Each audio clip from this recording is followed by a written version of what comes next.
Hello everyone, मैं हूं पूजा मेहता और ये है मेरा यूट्यूब चैनल स्टडी नेटिक। यहाँ पर मैं क्लास 11th की फाइनेंशियल अकाउंटिंग पढ़ा रही हूँ। अभी तक मैं चैप्टर 4 तक के सभी कॉन्सेप्ट समझा चुकी हूँ। यदि नहीं देखे हैं तो प्लेलिस्ट में चले जाना, वहाँ पर 2024-25 की प्लेलिस्ट बनी हुई है क्लास 11th अकाउंट्स की, जिसमें से आप सभी चैप्टर्स को अच्छे से समझ सकते हैं। यहाँ पर मैं एक्सरसाइज के सॉल्यूशंस भी बताती हूँ टीएस ग्रेवाल की बुक के, तो आप उसे भी वहां पर देख सकते हैं। यहां पर हम आज स्टार्ट करने वाले हैं सबसे इंपॉर्टेंट टॉपिक। कौन सा टॉपिक? अकाउंटिंग प्रोसीजर का, मतलब rules of debit and credit. अभी तक हमने बहुत सारे कॉन्सेप्ट समझ लिए हैं, लेकिन ये जो कॉन्सेप्ट है ये सबसे ज़्यादा इंपॉर्टेंट कॉन्सेप्ट है rules of debit and credit का, कि किसे आपको डेबिट करना है और किसे आपको क्रेडिट करना है। तो आज के वीडियो को पूरा ज़रूर देखिएगा। वीडियो को स्टार्ट करने से पहले आप लोगों से रिक्वेस्ट है कि चैनल को सब्सक्राइब जरूर करना। आपका सब्सक्राइब करना मुझे मोटिवेट करता है कि मैं इसी तरह से और भी वीडियोस लेकर आऊं। मेरे साथ जुड़े रहना, लास्ट तक आपको चैप्टर्स कंप्लीट करा दूंगी। तो चलिए पढ़ते हैं, थोड़ा सा हम समझ लेते हैं। पहले introduction of accounting procedure, rules of debit and credit. Transaction are recording the books of account in the basis of evidence. देखिए बच्चों, अभी तक हमने क्या पढ़ा कि हम कोई भी बिजनेस करते हैं, बिजनेस में हमारे बहुत सारे ट्रांजेक्शन होते हैं। ट्रांजेक्शन्स का मतलब क्या होता है? बहुत सारी चीज़ें हम खरीदते हैं, बेचते हैं, सैलरी पेड करते हैं, वेजेस पेड करते हैं, कहीं से हमें कमीशन मिलता है, कहीं से हमें हो सकता है रेंट भी मिलता हो।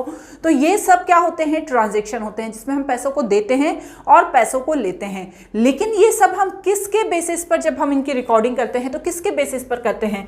तो इनकी रिकॉर्डिंग बच्चों हमेशा एविडेंस के बेसिस पर होती है। कभी भी ओरल बेसिस पे इसकी रिकॉर्डिंग नहीं होती। हम यदि किसी को पेमेंट कर रहे हैं तो हम कुछ ना कुछ उसे रिसीप्ट देंगे, एक कॉपी उसको दे देंगे और दूसरी कॉपी हम रखेंगे। So it is very important कि कोई ना कोई एविडेंस हो और उसी एविडेंस के आधार पर हम उसकी रिकॉर्डिंग करें। जैसे वो एविडेंस क्या होता है? उस एविडेंस को कहते हैं सोर्स डॉक्यूमेंट। ध्यान से समझिएगा, वो जो एविडेंस होता है वो सोर्स डॉक्यूमेंट होता है। जैसे इनवॉइस ऑफ परचेज, हमने कुछ खरीदा, उसकी हमें इनवॉइस मिली। इनवॉइस का मतलब रसीद ही होता है, रसीद या रिसिप्ट बोलते हैं, वो हमको मिली। इनवॉइस फॉर सेल, यदि हमने कोई सामान बेचा तो हमने क्या करा? उसकी रिसिप्ट उसको भी दे दी और एक नीचे कार्बन का पेपर लगाकर एक कॉपी हमने भी रख ली। तो डेबिट एंड क्रेडिट नोट, तो ये क्या होते हैं? इसे हम आगे और अच्छे से डिटेल में समझेंगे कि डेबिट या क्रेडिट नोट क्या होते हैं। तो ये सब क्या होते हैं? एविडेंस होते हैं किस चीज़ के? कि हाँ आपने ट्रांजैक्शन किया है। अब rules of debit and credit apply to the each transaction and record in the books of the original entry is called journal. ठीक है ना? सबसे पहले ये जो ट्रांजेक्शन की एंट्री होती है वो किस में होती है? वो होती है जनरल में। ठीक है ना? जनरल क्या होती है? सबसे पहले जब ट्रांजेक्शन होते हैं, सामान खरीदा बेचा, तो सबसे पहले उसकी एंट्री करते हैं जनरल में।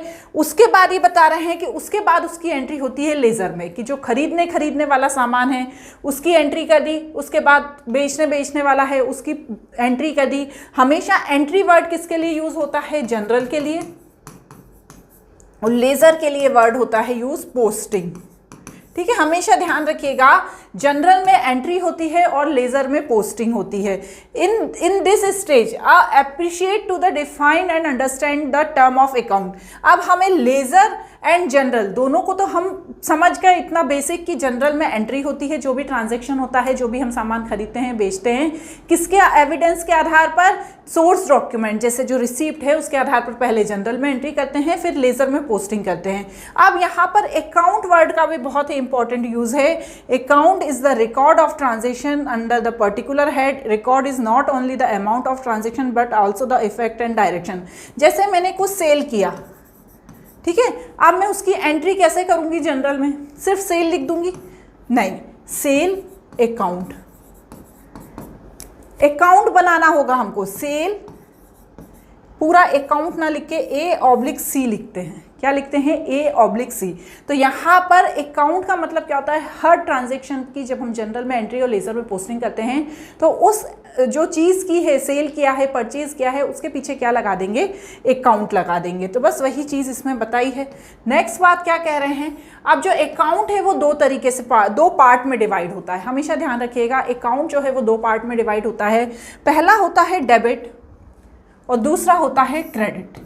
डेबिट को D कैपिटल R डॉट और क्रेडिट को सी कैपिटल आर डॉट ऐसे भी लिख सकते हैं, ठीक है। आप जनरल में तो हम सिंपल एंट्री कर लेते हैं कि जो चीज़ हुई, ड्यूल एस्पेक्ट हुआ, एक बार पैसा गया और सामान आया, तो हमने जनरल में सीधी सीधी एंट्री कर ली। लेकिन जब हम कोई अकाउंट तैयार करते, मतलब हम जब लेज़र में पोस्टिंग करते हैं तो हमेशा हमें ऐसे अकाउंट बनाना होता है। ये अकाउंट जैसे हमने सैलरी अकाउंट बनाया, जितनी भी हमने सैलरी पेड करी है उसके लिए ये अकाउंट बनता है, या हमें जो सैलरी रिसीव हुई है उसके लिए अकाउंट बनता है। ये जो अकाउंट होता है बच्चों हमेशा टी शेप का होता है। टी शेप समझ गए आप, दिख रहे हो ये रेड कलर का मैंने बनाया। इसका मतलब क्या है, हमेशा जो इसका, जैसे मैं ऐसे खड़ी हूँ, ठीक है ना, मैं आपके सामने खड़ी हूँ, तो जो मेरा राइट हैंड है, ठीक है, तो राइट हैंड साइड क्या आ गया, डेबिट, और लेफ्ट हैंड साइड क्या आ गया, क्रेडिट। यदि मैं ऐसे खड़ी हो जाऊंगी तो मेरे लेफ्ट हैंड साइड क्या आ जाएगा, debit, and right hand side क्या आ जाएगा, क्रेडिट। तो हमेशा डेबिट इस साइड आता है और क्रेडिट इस साइड आता है। उसके बाद क्या होता है, ये जो चीज़ बनी है ये इस साइड भी सेम होती है और इस साइड भी सेम होती है, ठीक है। ये क्या होते हैं, इसमें 4 कॉलम होते हैं, 1 2 3 4। जो डेबिट में होते हैं इसमें भी 4 कॉलम होते हैं, 1 2 3 4, जो काय में होते हैं, क्रेडिट में होते हैं। डेबिट में सबसे पहले वाले कॉलम में क्या आता है, डेट, जिस डेट पर ट्रांजैक्शन हुआ है। दूसरा पर्टिकुलर्स, जैसे मैंने सैलरी पेड करी राम को, तो सैलरी पेड टू राम, तो मुझे वो यहाँ पर लिखना पड़ेगा। जेफ, मतलब जेफ का मतलब होता है जनरल फोलियो, जनरल में जिस पेज पर एंट्री करी है राम को पेमेंट करने की, जिस पेज पर जनरल में एंट्री करी है उस पेज का यहाँ नंबर लिख देते हैं, ठीक है। जैसे 5 नंबर पे की है तो यहाँ 5 नंबर लिख देते हैं। अमाउंट लिख देते हैं। मोस्टली जो जनरल फोलियो है वो ब्लैंक ही रखते हैं, क्योंकि यहाँ पर तो सिर्फ हम पढ़ रहे हैं। जब किसी बिजनेस में इस तरीके की एंट्री होती है तब यहाँ पर लिखा जाता है। तो आप हमेशा पूरे अकाउंट की आप जब पढ़ेंगे तो आप देखेंगे कि जनरल फोलियो और लेज़र फोलियो, लेज़र फोलियो कहाँ मिलता है, जनरल एंट्री में, तो वो हमेशा ब्लैंक रखते हैं। क्यों, क्योंकि जब आप अकाउंटिंग में किसी बिजनेस में जाके अकाउंट करेंगे तब आपको वहाँ पर उसका पेज नंबर लिखना होगा, लेकिन यहाँ पर पढ़ते समय इसे खाली ही रखना है। सेम इसी तरह का यहाँ होता है डेट, पर्टिकुलर, जेएफ और अमाउंट, मतलब डेबिट एंड क्रेडिट। अब ये 2 क्यों होता है, देखो कोई ज़रूरी थोड़ी है हम सैलरी पेड ही कर रहे हैं, हो सकता है हमारे पास रिसीव भी हो रही है। तो जो चीज़ हमारे पास रिसीव होती है उसे हम कहाँ लिखेंगे, डेबिट में लिखेंगे, और जो चीज़ हम पेड करते हैं उसे हम कहाँ लिखेंगे, क्रेडिट में लिखेंगे, जो अभी हम आगे और अच्छे से समझेंगे। क्लियर हो गया। चलिए अब आगे क्या है, डेबिट और क्रेडिट क्या होता है, ठीक है ना। Debit refer to the left side of account and credit refer to the right side of account, जिसे हम डीआर और सीआर करके लिखते हैं। डेबिट एंड क्रेडिट में रिप्रेजेंट आइदर द इंक्रीज और decrease depending upon the nature of account. जो अभी मैंने बोल के एक्सप्लेन करा वही चीज़ यहाँ पर लिखी हुई है, ठीक है। अब यहाँ पर rules of debit and credit क्या होता है, अंडर डबल एंट्री सिस्टम। देखो आप जो क्लास 11th में पढ़ रहे हो वो क्या पढ़ रहे हो, आपकी बुक का नाम ही है डबल एंट्री सिस्टम, मतलब हमेशा हर ट्रांजेक्शन के 2 इफेक्ट होते हैं, हम उसे पढ़ रहे हैं। तो यहाँ पर 2 तरीके ऐसे हैं जिनसे आप डेबिट करना है या क्रेडिट करना है इसे समझ सकते हैं। 2 तरीके होते हैं, एक होती है, 2 मेथड होती है, एक होती है ट्रेडिशनल मेथड और दूसरी होती है मॉडर्न मेथड। आपके ऊपर डिपेंड है कि आपको ट्रेडिशनल मेथड से समझना है किसी भी ट्रांजैक्शन को देखकर कि इसे डेबिट करना है या क्रेडिट करना है, या आपको मॉडर्न मेथड से समझना है कि इसे डेबिट करना है या क्रेडिट करना है। तो यहाँ पर मैं दोनों ही मेथड आपको एक्सप्लेन कर दूंगी। ट्रेडिशनल मेथड का ये फ्लो चार्ट देख लो। जो ट्रेडिशनल मेथड है इसे 2 पार्ट में डिवाइड किया गया है, personal account and impersonal account, ठीक है। आप भी बना लीजिएगा इसको। ट्रेडिशनल मेथड को 2 पार्ट में डिवाइड किया गया है, personal account and impersonal account. अब जो पर्सनल अकाउंट है उसे भी 3 पार्ट में डिवाइड किया गया है, natural personal account, artificial personal account and representative personal account. इसी तरह इम्पर्सनल अकाउंट को 2 पार्ट में डिवाइड किया गया है, real account and nominal account. Clear. अब हर को चीज़ को हम समझते हैं। सबसे पहले पर्सनल अकाउंट क्या होता है, account which related to the person, जैसे individual, firm, company, debtor, creditor, it is personal account. Personal account मतलब किसी व्यक्ति, किसी फर्म, किसी डेटर, किसी क्रेडिटर, किसी पर्टिकुलर व्यक्ति की बात हो रही है। किसी पर्सनल का मतलब क्या होता है, पर्सन की बात हो रही है, वो पर्सनल अकाउंट में आ जाता है, जिसमें किसी व्यक्ति की बात हो रही है। अब जैसे मैं सैलरी की बात कर रही हूँ, सैलरी कोई व्यक्ति तो नहीं है, लेकिन जब मैं डेटर की बात कर रही हूँ तो डेटर कौन है, जो मुझे पैसा देगा, वो एक पर्टिकुलर बंदा है, पर्सन है, जो मुझे सैलरी देगा या पेमेंट करेगा। तो वो कौन है, डेटर है, तो वो पर्सन है, तो वो पर्सनल अकाउंट में आएगा। तो आपको समझ जाना है जब भी हम किसी इंडिविजुअल की, कंपनी की, फर्म की, डेटर की, क्रेडिटर की, ऐसे लोगों की बात करते हैं जो कोई पर्सन है, वो पर्सनल अकाउंट में आते हैं। यहाँ पर देखो इसके 3 पार्ट हैं। पहला होता है natural personal account. Natural personal account का मतलब है person who are created of God, जैसे मैं, आप, हमें गॉड ने बनाया है, हमने अपने आप तो आए नहीं हैं हम, तो वो क्या कहलाते हैं, नेचुरल पर्सनल अकाउंट कहलाते हैं। जैसे राम अकाउंट, आशा अकाउंट, अकाउंट लगाना है, मैंने अभी आपको समझाया था, A/C भी लिख सकते हैं, यहाँ पर पूरा लिखा हुआ है। दूसरा होता है आर्टिफिशियल पर्सनल अकाउंट। इसका मतलब क्या होता है, आर्टिफिशियल पर्सनल अकाउंट, जैसे हमने कोई क्या करा, बिजनेस खोल लिया, कोई सोसाइटी बना ली, हमने कोई चीज़ ऐसी कर ली जो हमने बनाई है, कोई कंपनी बना ली जो किसी पर्सन के द्वारा बनाई गई है, आर्टिफिशियल, तो इसलिए उसे क्या कहते हैं, आर्टिफिशियल पर्सनल अकाउंट, लेकिन वो भी पर्सनल अकाउंट में ही आती है। नेक्स्ट है representative personal account. These are the account which represent the certain person or group if rent due to the landlord. देखो यहाँ पर रेंट की बात आ रही है, लेकिन लैंडलॉर्ड की भी बात आ रही है, तो यहाँ पर ये क्या हो गया, रिप्रेजेंटेटिव पर्सनल अकाउंट हो गया। इसी तरह से यहाँ पर rules of debit and credit, ठीक है, ध्यान से समझिए, जो पर्सनल अकाउंट है उसका रूल क्या है, डेबिट एंड क्रेडिट का, तीनों का मिलाकर एक ही रूल है कि जो भी रिसीवर है उसे डेबिट करते हैं और जो भी गिवर है उसे क्रेडिट करते हैं। इसे नोट कर लीजिएगा, पर्सनल अकाउंट लिखिएगा, पर्सनल अकाउंट के नीचे लिखिएगा debit the receiver and credit the giver, इसे नोट कर लीजिएगा, ठीक है ना। इसी तरह से इम्पर्सनल अकाउंट है जिसे 2 पार्ट में डिवाइड किया गया है। इम्पर्सनल अकाउंट क्या होता है, जो पर्सनल नहीं है, जैसे machinery account, cash account, rent account, ये सब क्या है, इम्पर्सनल अकाउंट है। अब यहाँ पर सबसे पहले आएगा रियल अकाउंट। रियल अकाउंट का क्या मतलब है, which related to the tangible और इनटेंजिबल एसेट्स। इनटेंजिबल और टेंजिबल क्या होती है, मैंने बताई थी आपको कि टेंजिबल एसेट्स मतलब जिन्हें हम छू सकते हैं और इनटेंजिबल एसेट्स जिन्हें हम छू नहीं सकते हैं, जैसे land, building, investment, plant, machinery, goodwill, तो ये सब क्या होते हैं, रियल अकाउंट होते हैं। ध्यान रखना, इसको आपको याद कर लेना है कि रियल अकाउंट कौन कौन से होते हैं। ऐसी सारी चीज़ें जो टेंजिबल और इनटेंजिबल एसेट्स हैं फर्म की, वो सब रियल अकाउंट में आती हैं। रियल इसका क्या रूल है, रूल को देखो, ये नीचे लिखा हुआ है, rule of debit and credit. क्या रूल है, डेबिट व्हाट कम्स इन, मतलब हमारे पास क्या आया उसको हमें डेबिट करना है, और व्हाट गोज आउट, जो हमारे पास गया, हमारे पास से गया है, उसे क्या करना है, हमें क्रेडिट करना है।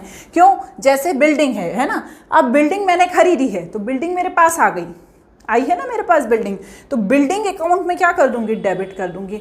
और मेरे पास से गया क्या है, मेरे पास से कैश चला गया, तो मैंने क्या करा, कैश अकाउंट को क्रेडिट कर दूंगी। यदि इसी को मैं अपोजिट कर देती हूँ, मैंने बिल्डिंग सेल करी, बेची, तो मेरे पास से क्या गई, बिल्डिंग गई, तो बिल्डिंग अकाउंट उस समय क्रेडिट होगा, और आया क्या, मेरे पास कैश आया, तो कैश अकाउंट मेरे पास डेबिट होगा। क्लियर हो गया रूल। अब इसी तरह से रियल अकाउंट के बाद है नॉमिनल अकाउंट, ठीक है, account which are related to expenses, losses, gain and revenue, ठीक है ना। जो एक्सपेंस होते हैं, लॉस होते हैं, गेन होते हैं और रेवेन्यू होते हैं, उनसे जो रिलेटेड होते हैं उन्हें क्या कहते हैं, नॉमिनल अकाउंट कहते हैं। इसका क्या रूल है, debit all expenses and loss and credit all income and gain, ठीक है, मतलब जितने भी हमारे एक्सपेंसेस हैं, जैसे मैंने खर्चा किया, जैसे मैंने कहीं जाना था तो मेरा फ्रेट चार्ज लगा, ठीक है, तो फ्रेट चार्ज मेरा क्या है, एक्सपेंसेस है, तो मेरे जितने भी खर्चे हैं उन्हें मैं डेबिट कर दूंगी, और जितनी भी इनकम है, ठीक है, मुझे कहीं से कमीशन मिल गया तो वो मेरी इनकम हो गई, तो उन्हें मैं क्या कर दूंगी, क्रेडिट कर दूंगी। क्लियर। अब देखो बच्चों, वैसे तो क्या है, पर्सनल अकाउंट और इम्पर्सनल अकाउंट होता है, ठीक है, personal account and impersonal account होता है। पर्सनल अकाउंट में भी 3 टाइप हैं, लेकिन उन 3 टाइप के रूल्स नहीं थे, आपने देखा ना अभी, उन 3 टाइप को मिला के पर्सनल अकाउंट का एक रूल था, और यहाँ पर रियल और नॉमिनल अकाउंट के अलग अलग रूल थे जो इम्पर्सनल अकाउंट में था। तो यहाँ पर हमें rules of debit and credit traditional method से यदि हम देखेंगे तो देखिए 2 तरीके से रूल्स होते हैं। पहला, ये जो है ट्रेडिशनल क्लासिफिकेशन के according personal account, real account and nominal account, ये मैंने आपको समझाया। जो मैंने ऊपर लिखा था किसको डेबिट करना है और किसको क्रेडिट करना है, ये टेबल आप नोट कर लेना। जब हम जनरल एंट्री करेंगे, यदि आप ट्रेडिशनल मेथड से करेंगे, तो जब हम जनरल एंट्री करेंगे तो इस टेबल को अपने पास में रख लेना और फिर हम जनरल एंट्री करेंगे। जो भी हमें रिसीव हुआ पर्सनल अकाउंट में उसे हमें डेबिट करना है और जिसे भी हमने दिया गिवर को उसे हमें क्रेडिट करना है। ऐसा ही रियल अकाउंट में होगा कि जो हमारे पास आएगा उसे डेबिट करना है और जो हमारे पास से जाएगा उसे क्रेडिट करना है। जो भी एक्सपेंसेस एंड लॉस हैं उसे डेबिट करना है और जितने भी इनकम एंड गेन हैं उसे क्या करना है, क्रेडिट करना है। तो बस वही चीज़ यहाँ पर क्लियरली एक्सप्लेन की हुई है। चलिए मॉडर्न क्लासिफिकेशन देख लो। Modern classification assets, liability, capital, revenue and expenses. देखो क्लासिफिकेशन ट्रेडिशनल भी कर सकते हैं एंड मॉडर्न भी कर सकते हैं। आपके ऊपर डिपेंड है कि आपको क्या करना है, किससे आपको ट्रांजैक्शंस को समझना है और एंट्रीज करनी है। तो यहाँ पर टोटली आपके ऊपर डिपेंड है। सबसे पहला होता है एसेट्स अकाउंट। तो देखो एसेट्स तो बिल्कुल ही ईजी है। जितनी भी बिल्डिंग है, प्लांट है, फर्नीचर है, मशीनरी है, पेटेंट है, इन्वेंट्री है, वो सब क्या है, एसेट्स अकाउंट में आ जाएगी। एसेट्स अकाउंट का रूल याद कर लेना, debit the increase and credit the decrease. मतलब क्या हुआ, यदि मेरे पास फर्नीचर बढ़ गया, मतलब मेरे पास फर्नीचर आ गया तो ये इंक्रीज हुआ तो उसे मैं क्या कर दूंगी, डेबिट कर दूंगी। और यदि मेरे पास कैश चला गया तो उसे मैं क्या करूंगी, क्रेडिट कर दूंगी। ठीक इसके अपोजिट होता है, यदि मेरे पास फर्नीचर कम हो गया, मैंने सेल कर दिया और मेरे पास कैश आ गया तो उसको मुझे क्रेडिट करना है। मतलब जो चीज़ इंक्रीज होगी उसे डेबिट करना है और जो चीज़ डिक्रीज होगी उसे क्रेडिट करना है। नेक्स्ट क्या है, लायबिलिटी अकाउंट। लायबिलिटी अकाउंट में क्या होता है, जितने भी क्रेडिटर हैं या आउटस्टैंडिंग एक्सपेंसेस हैं या जो लेंडर्स हैं उनके लिए रूल यूज़ किया जाता है। लायबिलिटी का क्या मतलब है, जिन्हें मुझे पेमेंट करना है, मेरी जिम्मेदारी है, मेरी लायबिलिटी है। तो क्या है, debit the decrease and credit the increase. यदि मेरे पास पेमेंट करना है मुझे, ठीक है ना, यदि मैंने किसी को पेमेंट कर दिया तो मेरे पास से क्या हो गया, पैसा चला गया, कैश चला गया। जब मेरे पास कैश चला गया तो डेबिट कैश को कर दूंगी। और लेकिन क्या हुआ, जब मैंने पेमेंट किया और मेरे पास कोई सामान आ गया तो मेरा सामान इंक्रीज हो गया तो उसे मैं क्या कर दूंगी, क्रेडिट कर दूंगी। तो यहाँ पर आपको यही रूल को ध्यान रखना है। नेक्स्ट क्या है, कैपिटल। कैपिटल तो बहुत ही ईजी है। कैपिटल और ड्राइंग के लिए कैपिटल अकाउंट यूज होता है। Debit the decrease and credit the increase. मतलब क्या हुआ, यदि मेरी कैपिटल इंक्रीज हो गई तो मैं उसे क्या करूंगी, उसको मैं क्रेडिट कर दूंगी। यदि डिक्रीज हो गई तो उसे मैं डेबिट कर दूंगी। नेक्स्ट क्या है, रेवेन्यू अकाउंट। जैसे सेल हुआ, डिस्काउंट रिसीव हुआ, इंटरेस्ट रिसीव हुआ, कमीशन रिसीव हुआ, तो इसका भी यही रूल है, डेबिट द डिक्रीज। मतलब जो डिक्रीज होगा उसे डेबिट करेंगे और जो इंक्रीज होगा उसको क्रेडिट करेंगे। इसी तरह से एक्सपेंसेस अकाउंट का रूल है, जो हम परचेज करते हैं, वेजेस, सैलरी, जो भी हम एक्सपेंसेस करते हैं तो debit the increase and credit the decrease. तो इसे यदि आपको समझ में नहीं आया हो तो देखो ये इस तरीके से मैंने ये टेबल बनाई है। इस टेबल को आपको नोट कर लेना है, ठीक है। इस टेबल को आपको नोट कर लेना है। Assets, liability, capital, revenue and expenses को लिख लेना है। देखो पहले जो है इंक्रीज, फिर डिक्रीज, डिक्रीज, डिक्रीज, इंक्रीज, ठीक है। तो इसे ऐसा याद रखना, I D D D and I, इसे सीक्वेंस में ही लिखना, 1 2 3 4 5। शुरू में जब आप करेंगे तो ये टेबल बना लेना। उसी तरह यहाँ पे सीधा अपोजिट है, ये डी, ये आई, ये आई, ये आई और ये डी। मतलब शुरू के यहाँ पर 2 आई हैं, मतलब जब इंक्रीज होगी वैल्यू तब मुझे क्या करना है, उन्हें डेबिट करना है, किसको, एसेट्स को और एक्सपेंसेस को। और जब डिक्रीज होगी वैल्यू तो मुझे तीनों को, लायबिलिटी को, कैपिटल को, रेवेन्यू को क्या करना है, डेबिट करना है। ठीक इसके अपोजिट यहाँ पे करना है डिक्रीज। मतलब जब डिक्रीज वैल्यू होगी किसी भी एसेट्स की तो मुझे क्रेडिट करना है। जब किसी एक्सपेंसेस की वैल्यू डिक्रीज होगी तो मुझे क्या करना है, उसको क्रेडिट करना है। और बाकी इन तीनों को इंक्रीज होने पर क्रेडिट करना है। तो इसे आपको ध्यान में रख लेना है, ये टेबल आप अपने पास रख लेना। आई होप आपको ये समझ में आया होगा। यदि वीडियो अच्छा लगे तो अपने फ्रेंड्स के साथ ज़रूर शेयर करना।